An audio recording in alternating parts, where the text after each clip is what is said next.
So real quick before this video starts, I need your guys' opinion. You guys like this intro number 1? Yes, to go even further,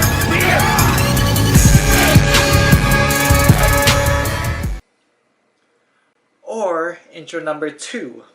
but there's one thing to say and always keep.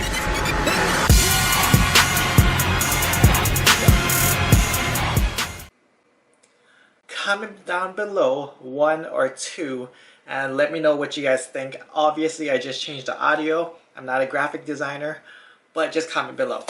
What's up, Saiyan Army? So deadlift today, 7 sets of 5 with 355 pounds on the bar using a training max of 455 pounds.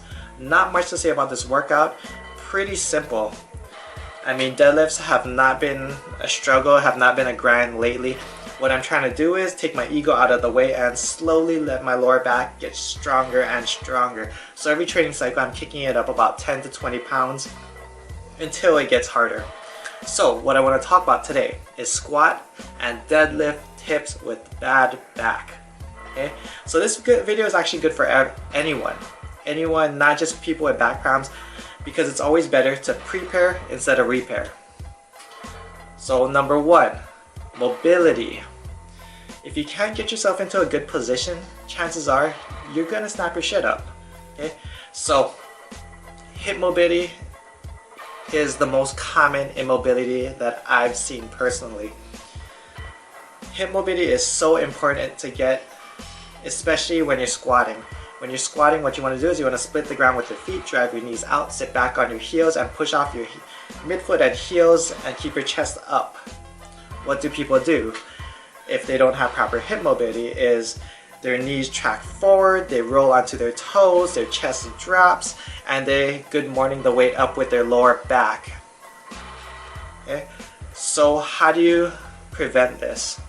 I'm going to link below a video by Kelly Starrett. It's called the Super Squat Stretch. I've done this stretch a lot of times. I've had clients do it and it really works. It's extremely painful, but it works. So do it if you have tight hips. Okay? Hamstring mobility is next. This is more uncommon, but I've seen it before. And it's not that people can't get into proper form, it's that they physically can't because of their mobility and their tightness. So hamstring mobility plays a big role when it comes to conventional deadlifts. Lots of people, they can't come down and grab the bar without rolling their back over because their hamstrings are too tight, putting them in a really bad position. So for hamstring mobility, I like to keep it simple. I like to just stretch my lower back in the shower. I let the warm water warm up my muscles and I just bend down, touch my toes for like a good 30 seconds to a minute, do a couple sets of that every night before I go to bed or every night after I finish showering. And if you have really bad hamstrings, I would do lots of foam rolling on it. I would use a lacrosse ball if it's really tight, and I've even had a client where I needed to get the barbell, like a bench barbell, and roll it up and down his hamstrings because it was that tight, but it works. Okay? Also, what I want to talk about is foam rolling. Foam roll everything. Put your body through that meat grinder and make sure everything's all loosey-goosey and you have no knots in your body. Warm up properly. Before you start your leg and workouts, don't just go there and go in their code and just throw on 2 plates on the bar and start going. Warm up properly. Joe DeFranco has a lot of good videos on warm-ups, so YouTube him, Joe DeFranco. There's a lot of good warm-ups. I don't think I need to make one because there's so many good ones out there, but make sure you guys do lots of dynamic movements before you start your sets. For me personally, I noticed that's helped me a lot. And next is start slow. Take your ego out of the way. I remember when I was younger, throwing 2 plates on the bar when I was squatting and thinking, you know what, even though I probably couldn't handle, my lower back couldn't handle 2 plates, I didn't want to go lighter than that because it made me look like a pussy. So I was like, fuck it, I'm just going to do 2 plates. And I remember on the second set, I felt and I was out for another 2 weeks because my lower back just inflamed and I injured it. So take your ego out of the way. I don't care if you have to start with the bar or the bar on 5 pounds, the bar on 10 pounds, the bar on the little 2.5 pound cookies. Start slowly and work your way up. which is what I'm doing with my deadlift right now. Okay, this is the last one, and this is something I see far too often.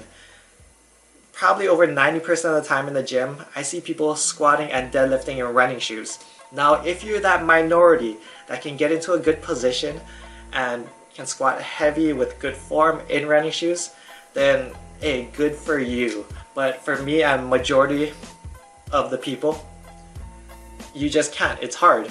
Why? Because running shoes put you on your toes. They have a big heel and they put you onto your toes, and that's not where you want to be in the squat or deadlift. You want to always be pushing off your midfoot and heels for both lifts.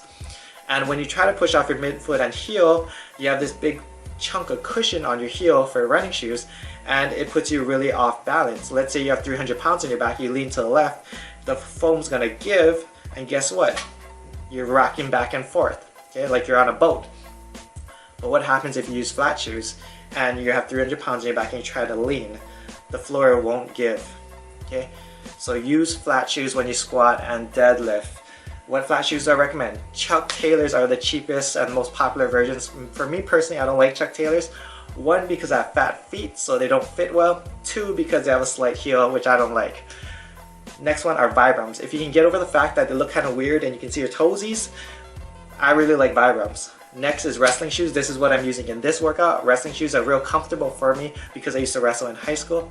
Or the last one, let's say you don't want to buy any shoes and you're on a budget, just deadlift in your socks. I did it for a really long time. Just take off your shoes and go in your socks. I have a lot of my clients do it and it works really well. Just make sure you're not deadlifting in socks on like a wooden floor or anything that's slippery.